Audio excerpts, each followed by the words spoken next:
তীব্র তাপদাহে পুড়ছে দেশ।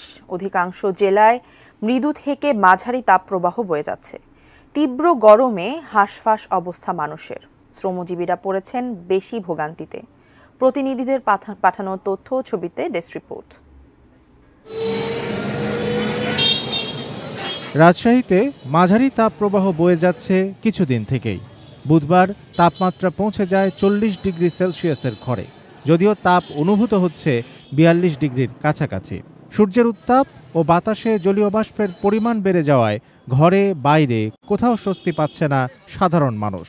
গরমে অসুস্থ হয়ে হাসপাতালে ভর্তি হচ্ছেন অনেকেই। আমি তো বাসার বাইরে বের হতে পারছি না, প্রয়োজনের তাগিদে আজকে এসেছি। এখন তাপমাত্রার কারণে অসহ্য ধরে যাচ্ছে, যা দেখা যাচ্ছে। গরমে তো গাড়ি চালানো যাচ্ছে না, হাত পা চলছে এখন। দক্ষিণ পশ্চিমাঞ্চলের সীমান্তবর্তী জনপদ চুয়াডাঙ্গাতেও তীব্র গরমে অতিষ্ঠ জনজীবন। মঙ্গলবার সর্বোচ্চ তাপমাত্রা রেকর্ড করা হয় 40.6 ডিগ্রি সেলসিয়াস, যা এ মৌসুমে চুয়াডাঙ্গার সর্বোচ্চ তাপমাত্রা। অতি প্রয়োজন ছাড়া ঘর থেকে কেউ বের হচ্ছে না।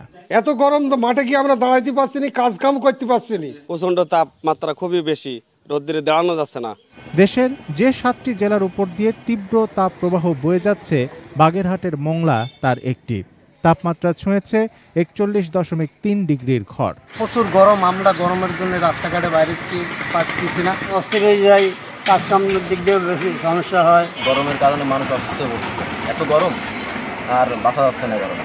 তীব্র গরমে নাভিশ্বাস অবস্থা পাবনায়। হাসপাতালগুলোতে বেড়েছে রোগীর সংখ্যা।